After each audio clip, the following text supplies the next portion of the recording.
Саламатсыздар урматтуу телекөрүүчүлөр, кайрадан бир жуманы артта калтырып, мына ушундай эс алуу күндө кайрадан сиздер менен көгүлтүр экран аркылуу амандашып отурганыбызга кубанычтабыз. Ринг шоу программасы. Баарыңыздар экранга жакыныраак олтуруп, биз менен бирге болуңуздар. Кызыктуу, өзгөчө бир эфирди сиздер үчүн тартуулаганга бел байлап турган чагыбыз. Сиздер менен Бектур Жумабаев болмокчумун. Андыктан биз баштадык.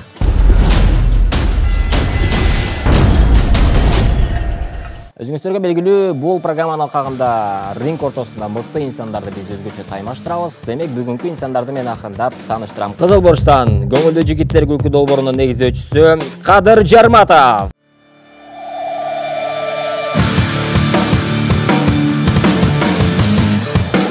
Демек, Кадыр мырзанын атаандашы. Аталган Ноней командасынын эң мыкты оюнчуларынын бири, өзгөчө бир образдар менен элибизге белгилүү болгон инсан Икрам Юлдашев.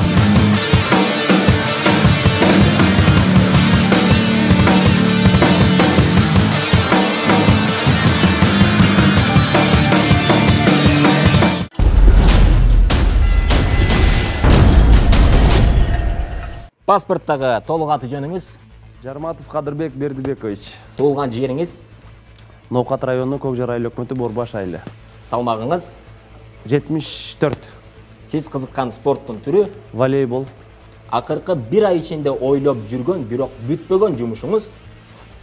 Көңүлдүү жигиттер 2020 жаңы чыгарылыш баштайбыз. Эң көп колдонгон сөзүңүз? Албетте. Өзүңүздүн жакпаган 3 сапатыңызды айтыңыз. Акыркы убакта көп уктай баштадым. Дагы? Телефон чалууларга жооп бериш бир аз кыйын боло баштады. Анан болду ушул эле. Эгерде мүмкүнчүлүк болсо, кайсыл өлкөгө президент болот элеңиз? Кыргызстанга. 1-январь күнү эрте менен ойгонуп, Суу иштим. Instagram сиз үчүн Кадимки эле жашоо. 8-ди 9-га көбөйтсөк, 72. бала кезге кайтууга мүмкүнчүлүк болсо, анда сонун болмокто. Азаматсыз, Кыргызстан сиз үчүн Мекен. ийгилик каалайбыз. Рахмат. Паспорттагы толук аты жөнүңүз? Юлдашев Икрам Акрамович. Туулган жериңиз? Карасуский район, Шарк айылы. Салмагыңыз? 80. Боюңуз? 1,70. Ал эми Instagram сиз үчүн эмне? Эчтеке. 6-7-ге көбөйтсөк, 42. 40 жылдан кийин азыркы кылган жумуштарыңызга өкүнбөйсүзбү? Өкүнөм. Жаш мезгилиңизде канча жашта болгонсуз? 3. Азаматсыз. Кыргызстанда эң көп колдонулган сөз кайсы? Буйруса. Сизге жаккан ыр 2 сабырдап бериңиз. Ömür ay. Кыргызстан сиз үчүн? Мекен. Урматтуу телекөрүүчүлөр, биринчи раунд биздин атаандаштар даяр. Демек, биз биринчи раунддун ичинде кыска-нуска логикалык суроолорду беребиз. Ойлонуп, так туура жооп бергенге аракет жасаңыздар, упайларды сөзсүз түрдө жазабыз. Демек, баштадык. Бала кезде баарыбыз көргөн Деңизчи Папай деген мультфильм бар болчу. Эсиңиздерде болсо, Деңизчи Папай аттуу мультфильм бар болчу. Кызыгы, ал АКШда аябай эле атактуулукка жеткен экен. Ошон үчүн алар ушул каарманга арнап бир нерсе, бир ишти жасашыптыр. Ошол кайсыл иш болушу мүмкүн? Деңизчи Папайдын ошо кинону тарткан, мультфильмди тарткан. Дагы ушунчалык атактуулукка жеткендигине байланыштуу мына ушул мультфильмдин каарманы Папайдын урматына бир ишти жасашыптыр. Эме кылганда баягы бир нерсе жесе энергетика болот эле, ошого жасаган эмеспи энергетика? Жок, ал эмес. Эстелик койгон. Анын эстелигин тургузган, азаматсыз. Экинчи суроо. Жашоодо тамак жасай албай турган аялдан өткөн жаманы жок дейт. А бирок андан дагы жаманы Баласын төрөп таштап кеткен. жок. Көп сүйлөгөнү, тили узундугу. Бул дагы вариант деп коелу. Жашоодо тамак жасай албай турган аялдан жаманы жок. Бул логикалык, Мен берилип алып. Баласын таштап кеткен деп. А бирок андан дагы жаман болсо эмне болушу мүмкүн? Сен тамак жасайсың да. Жакындаштыңыз бир аз. Көчөдөн сатып аласың. Көчөгө барып чогуу жейсиң. Алыстап кеттиңиз. Жок, тамакты өзүң жасайсың да. Өзүңүз жасайсыз. Даяр тамакты дагы жебейт. Сүйлөнүп жейт. Жок, негизи бул суроонун жообун жашоодо тамак жасай албай турган аялдан жаманы жок, а бирок Андан дагы жаманы тамак жасоону билбесе дагы тамак жасай берген аялдан өткөн жаман болот. Ошондой. Табышмак. Кадыр мырза айтып өтөйүн, бул суроо табышмактын жообуна сиз жакыныраксыз, аракет кылыңыз. Табышмак. Азыр ортого таштап атасың да суроо туруп, Ооба. жооп берсе да. Ооба. 40 кат бирден көлдөн суу ичти. 40 кат бир көлдөн суу ичет. Бирок эч качан тоюшпайт. 40 ат бир көлдөн суу ичет, бирок эч убакта тойбойт. Эмнеге бул жакыныраак? Сизге да жакын десе болот. 40 ат бир көлдөн суу ичет, бирок тоюшпайт. Ат тоюп ичебиз сууну же бул табышмага логика эмес. Табышмак. 40 ат. Кыскасы бир буюм экен. Жок, бул жандуу деп коелу, жакыныраак. Жакыныраак. Жандуу. Жандуу болсо сууга тоюш керек эле. Төө. Ойлонуп көрүңүздөр. 40 ат бир көлдөн суу ичет. 40 ат бир көлдөн суу ичет, бирок эч качан эч убакта тойбойт. Бул адамга тиешелүү нерсе. 1 2 Написпи. жок. 3 бул көз жананын кирпиктери болчу. Эмнеге азыр сен башында кадырга тиешелүү дегенде мага тиешелүү дебедим. Менде да көз бар го.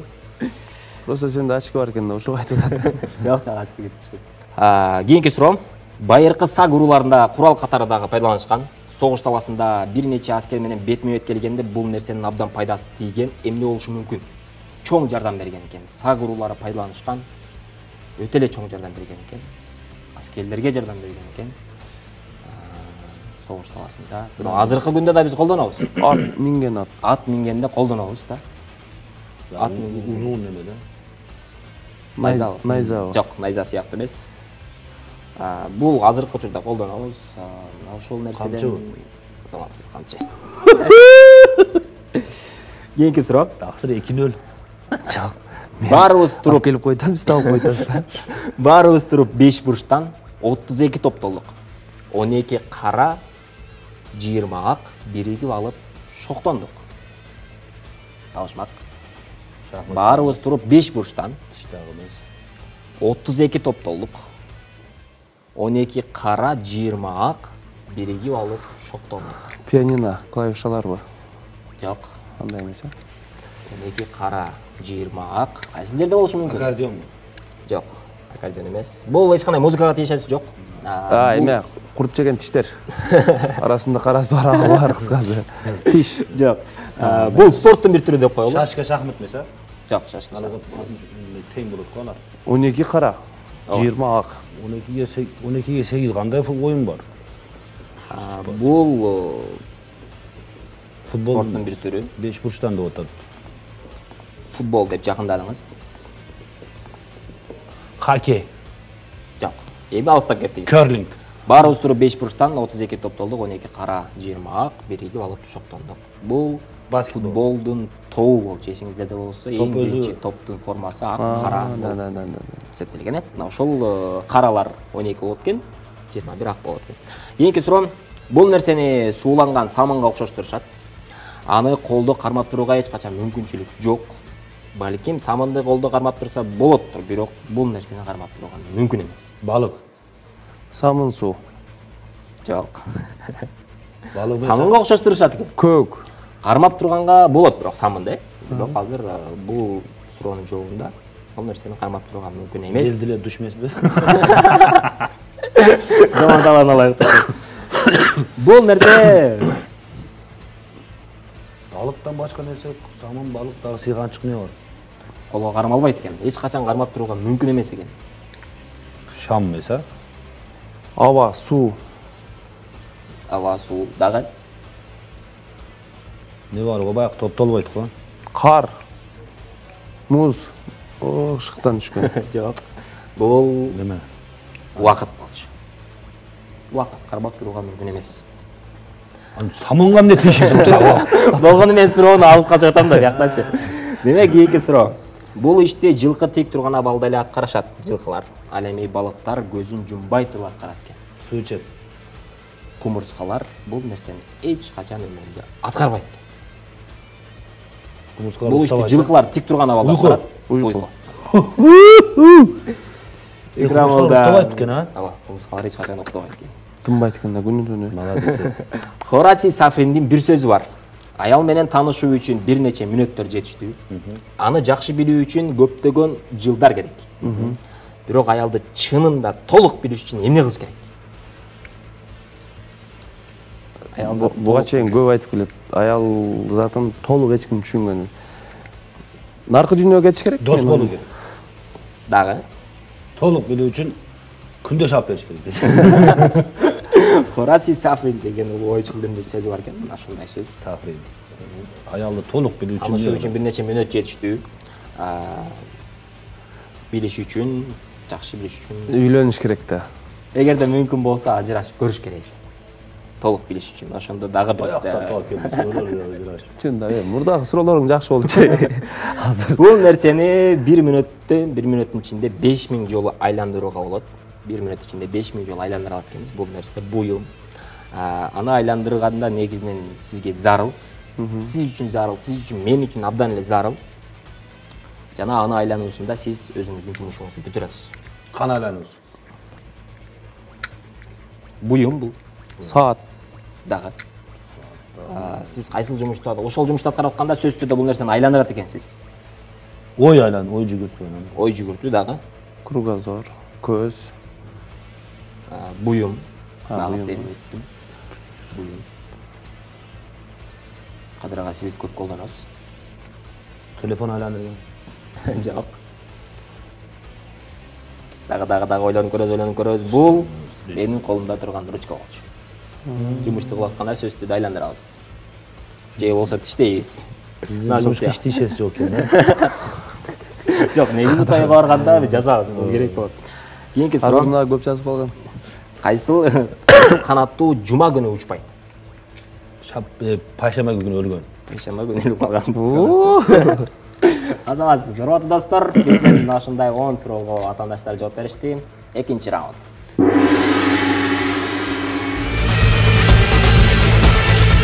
Экинчи раундда биз атаандаштарга бир аз башка багытка буруп көрөлү. Суроолорго жооп берип көрдүк. Эми Экран мырза, сизден баштайлы. Актерлук чеберчилигиңизди багыттап бир байкап көрөлү дейм. Элестетиңиз, сантехниксиз. Анан эле сиз өз жумушуңуз менен алек болуп, бирөөнүн үйүндө суу жарылыптыр, ошону оңдоп жатсаңыз, үйдүн ээси келип калды. Кадырага үйдүн ээсинин образын ойноп берет. Эми сиз мына ушул кырдаалдан чыгып кетишиңиз керек болот. Даярсызбы? Баштадык. Сиз жумуш кылып атасыз, оңдоп атасыз. Шарах. Эркектин мут кийими турабы? Ким келген? Да. Кимсин? Это я, Саня, сантехник. Ким чакырды? Жеңеше. Ажырашканыма 10 жыл болду. Кайсы жеңешең чакырды? Кече бирөөнү алып келген окшойш, ошо чакырдым. Нормасыз. Кийинки вопрос. Абдан эле Кудай сактасын, бирок абдан мас абалда үйгө баратасыз. Көчө менен баратсаңыз, анан кошунаңыз чыгып калды. Кошунаңызга чайканада достор менен болгон окуяны айтып беришиңиз керек. Баштадык анда.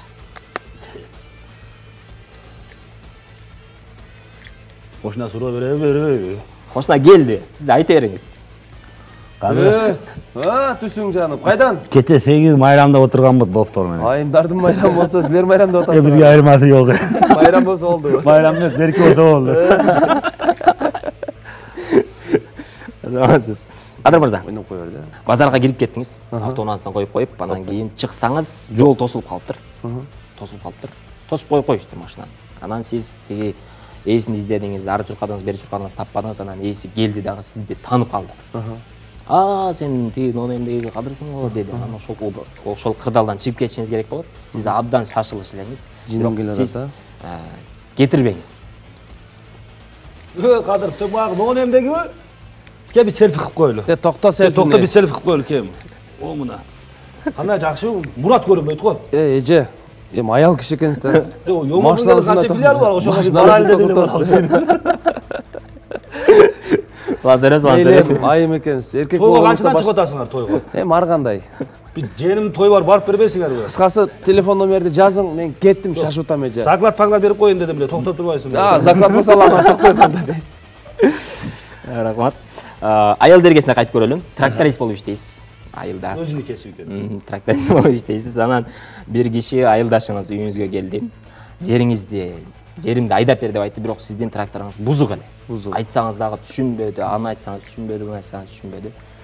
Эми ошол кырдаалдан чыгып кетиңиз. Сиз чакырыңыз. Бу тракторга эмне болду? Кодурбой. Бузулат. Оу! Өткөндө унаа 10 сотукты айдап берем дегенсиң. 10 сотук кичине болуп калат, 50 сотукты айдап берем дегенсиң. О, будай эгип коелу мына жаз болуп кетти. Трактор бузук. Койчем бузук дээресиңби, күздө майдаган жоксуң, ушу кап кетет. Базар ар ким үйүнө проекто бастат экен, бизде будай эгип коелу. Мына жамгыр токтосун барып айдап берем. Жамбыр жокко кадыр эми күндө болсо түздө отурабыз го. Сиз ачкыны карап атсаңыз. Азаматсыз. Кийинки образ кече гана айымдардын майрамы болуп өттү. Майрамга карата жеңебизге базардан телевизор сатып алдыңыз. Абдан сонун телевизор сатып алдыңыз, үйгө белек болсун деп алып барып бердиңиз. Бирок алып барсаңыз бузук экен. Бузук. Иштеген жок. Иштеген жок. Анан кийин кайра базарга алып келдиңиз. Базарга алып келсеңиз, абдан бир сулуу, чырайлуу кыз соодагер отурат. Бирок ошол анын дагы маанайын түшүрбөш керек, анын дагы майрамы. Ошол кырдаалдан чыгып кетишиңиз керек болот. Телевизорду алмаштырганга аракет жасаңыз, экраныңызда ошол кыздын образында. Бу андайда кызга ham телевизор алып берет, үйгө башка телевизор алат бу. Чоңуз. Мо телевизор сатуучу сиз да. Кече сизден алып кеттик, эстебиз. О, таныйм, көрдүм. Таандыңыз, Муну алып барып сайсак иштебеди чоңуз. Анын 3 жыл гарантиясы бар байки. Ооба, ошондон жазып бергенсиз. Ошол гарантия. Сайт текшерип көрүңүз. Балдарыңыз ойноп нетип койгондур. Жок. Биз ойун ойнобойбуз. Бизде могу жазууду көрүп атасыз, возврат алынбайт. Мына гарантияда эгер брак чыгып калса алмаштырып берем дедиңиздер го. Жок, эми силер түшүрбөгөн болсоңуздар, эгер эми сулууңуз мени карап. Өзүнөн боло турган болсо. Мына дүйнөдө эң татынакай сулуу кыз экенсиз. Сиз мени алдабаң, баары алмаштырып Сизди алдап айтам чоңуз. Алдаганда башкача болот чоңуз. Рахмат. Сонун. Урматтуу телекөрүүчүлөр, биздин атаандаштар бир сонун деңгээлде күлкүлүү бир образдарды аткарып беришти. Кийинки раунд.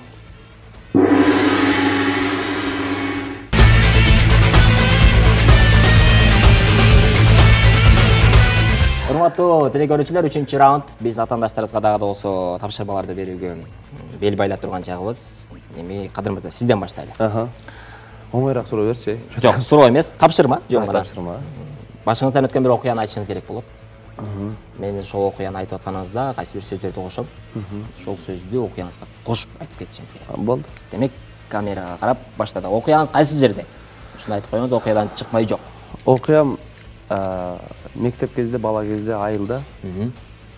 Айылда болгон окуя. Ооба, сабактан кийин кечирээк ошо мектепке айланып барган учурубуз. Турник ойноп барып калат го. Ошондой. Кыскасы 28 декабрь окуучуларга бизге каникул болгон. Мугалимдер мектепте жаңы жылдык кече тосуп атат. Биз Телефон.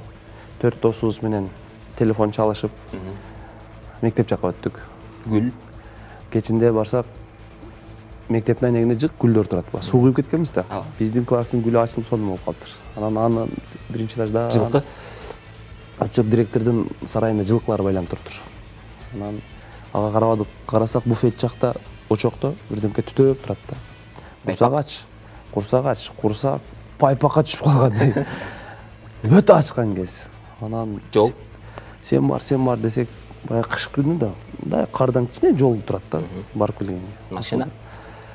Ошодон карасак, чоң жолдо машиналар гау ары бери жарыктап өтүп атат. Тикенек. Анан жолдун четинде баягы тикенек зым менен тосулган да, биз мектептин эмес. Анан ого эски халаттар ташталып калган. Шпалдар.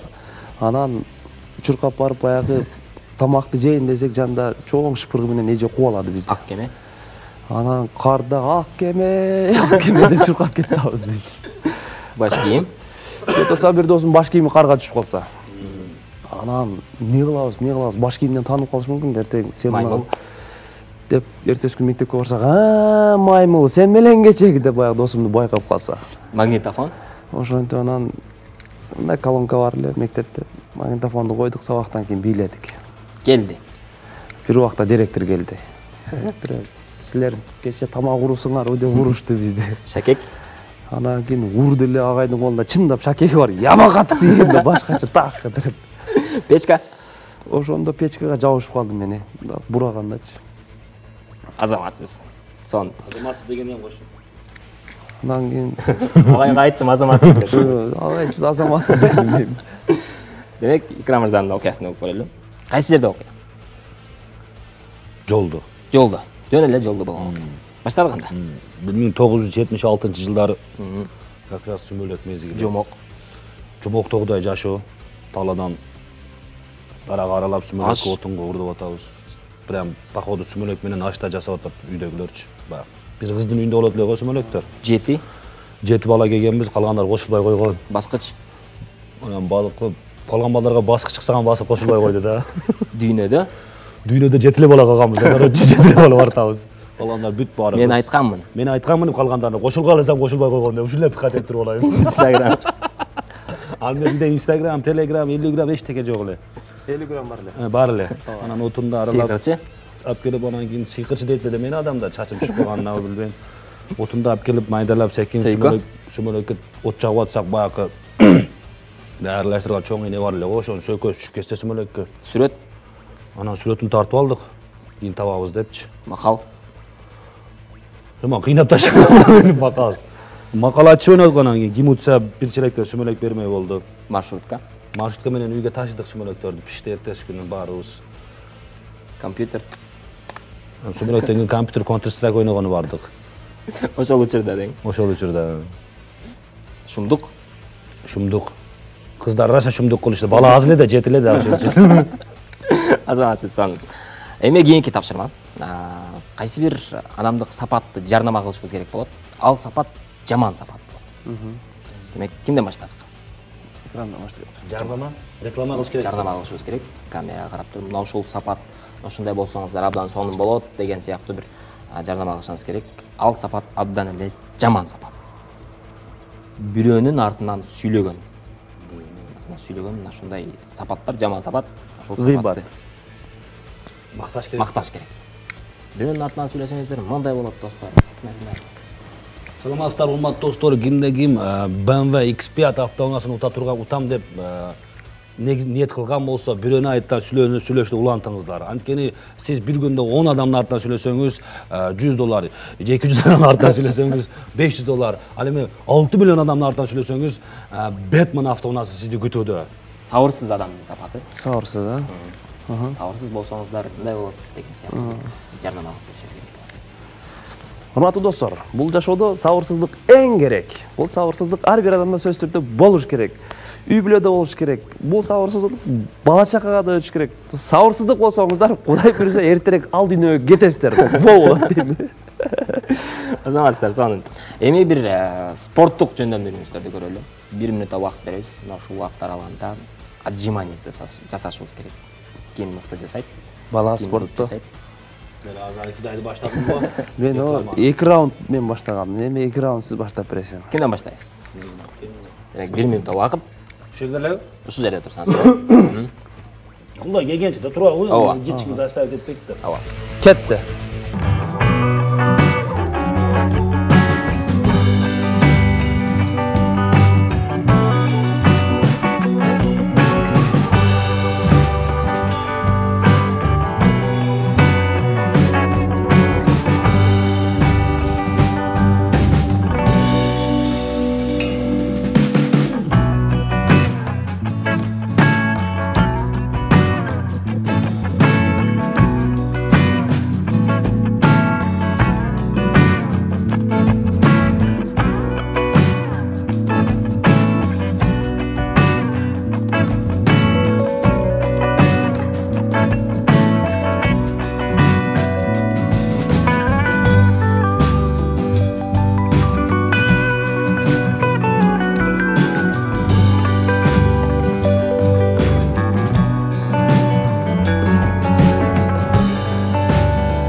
Сонун деңгээлде. Азырынча Эми 60-ка жетип уятпайын дедим командалашымда. сонун. Кийинки тапшырма. Бири-бириңиздерге суроо беришиңиздер керек болот. Эгерде атаандашыңыз сурооңуздун жообун таппаса, ушул жерден каалаган шартыңызды аткардырсаңыз болот. Суроону кимден баштайбыз? Бересинчи. Суроо беребиз. Так, кандай суроо болсо деле болот. Болот. Логикалык суроо, табышмак География, болот. химия. Ооба. Дүйнөдө эң кичинекей бир өлкө бар да. Ватикан. Жок, Ватикан экен, сурону толугу Ватикан деген өлкө бар. Ошо Ватикандын аянты канча? 44 гектар.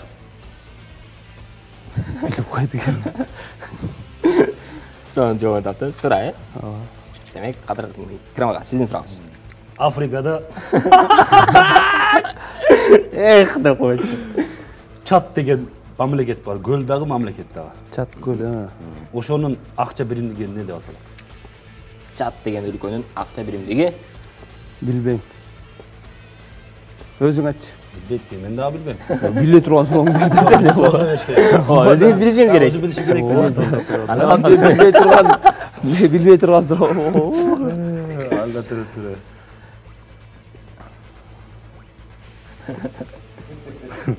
Улантабыз. Эң кичинекей өлкө десем Ватикан эле туруптур дейсиң го. Ошонун аянты канча десем 44 деп койду. Дал улап кете албай калдым да. Эмне биринчи mo Индия жакты монтип ошо ачкан адам ким? Америкалык. Индия континентин, Индия материгин эң биринчи жолу ачкан адам Колумб. Жок. Кристофор Колумб айтты. Колумбияны ачкан. Американы ачам деп Индияны ачып алган да. Жок, ошондой өзү. Эмеси?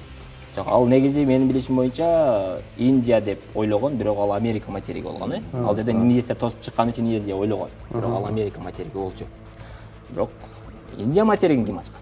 Да, Африка менен барып калат. Эмеге? Шри-Ланка жакка барып калат. Билбейт экен. Васко да Гама. Васко да Гама. Демек, тапшырмаңыз. Тапшырмам. Эмне кылабыз эми? Параличный кийинип келип алыптыр да. Так, колду моюңга коюп бир 15 жол пересяга кылып койгойм. Мындайбы? Бир, а? Бол, Şimdi avaylabız. 4, 5, 6, 7, 8, 9, 10, 11, 12, 13, 14, 15. Azamatsız. En son bir Кадыр агабызга Анжыманы пересяга бүгүн бала спортко айтты. жакшы бир разминка болду деп коелат. Эми кийинки шартыбызга өтөбүз.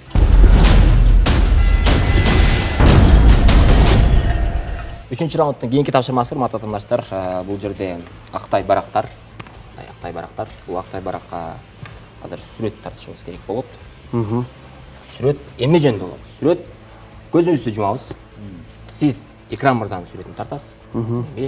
Сиз Кадыр агабыздын сүрөтүн. Меники оңой эле, чач жок, кулач келип коет, сакал коет. Мен кантебем? Көздү жумуп. Көздү жумуп тартабыз. Көздү жумуп туруп, демек баары жок, шарт бузмай жок. 1, 2, 3 баштадык.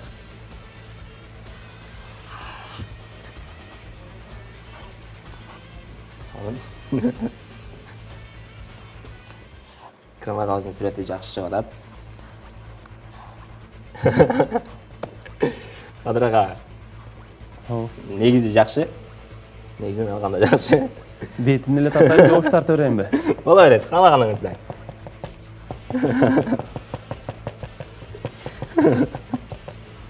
Эми болгон белгисиз азырынча көрөрмандарыбызга дагы көрсөтөбүз.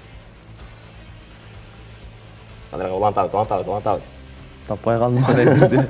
Каерден баштап аттым эле. Икрам мырза азырынча костюмчумга келди. Галстуктарды тартып баштады. Мен чачын тартып. Чач жок эле тартпай эле койдум. 4 чач тургузуп койдум. Болду окшойт мен. Бул жерде кулагы.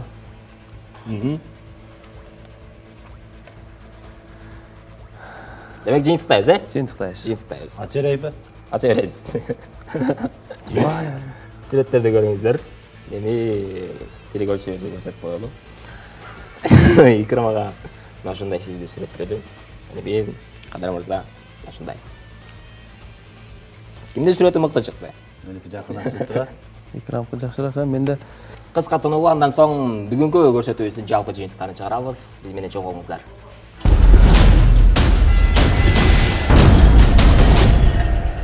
Урматтуу телекөрүүчүлөр, Ring Show долбоорунун жаңы чыгарылышында биздин атаандаштар өзгөчө бир сонун деңгээлде эфир куруп беришти.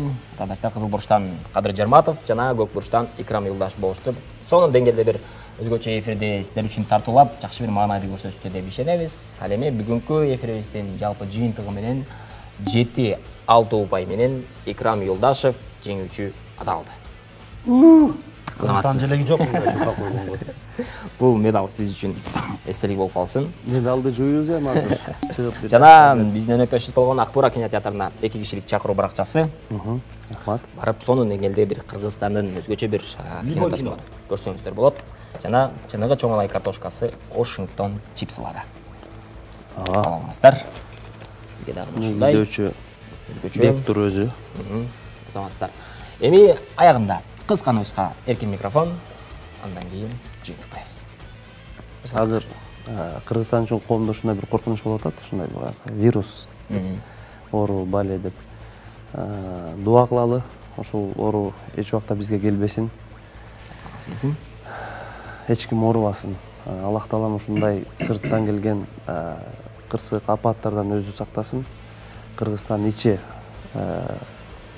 тынч болуп азыр ар бир үйгө бактылуулук орноп, иштегендердин жумушуна ийгилик, окугандардын окуусуна ийгилик, эс алгандардын эс алуусуна ийгилик. Эң сонун. Икрам ага. Бүткүл дүйнөдөгү мусулман элине ден соолук, биримдик, тынчтык каалайбыз. Кыргызстаныбыз өнүгө берсин, ар бир адамдын жүзүнөн жылмаюу кетпесин. Биз дагы Кудай буюрса сиздердин жакшы күнүнөрдө кызмат кылууга даярбыз. Азаматсыз. Анан эскерте кетчү нерсе, Икрам ага, сиз бүгүн жеңүүчү аталдыңыз. Кайрадан биз сизди чакырабыз, байланышабыз. Бул медал Достойнураак соперник тапкыла. кийинки чыгарылышка жолдомо дегенди түшүндүрөт. Сөзсүздөн. Урматтуу телекөрүүчүлөр, мына ушундай сонун маанай менен жыйынтыктайбыз. Жеңилгендерди дагы чакырасаңыз?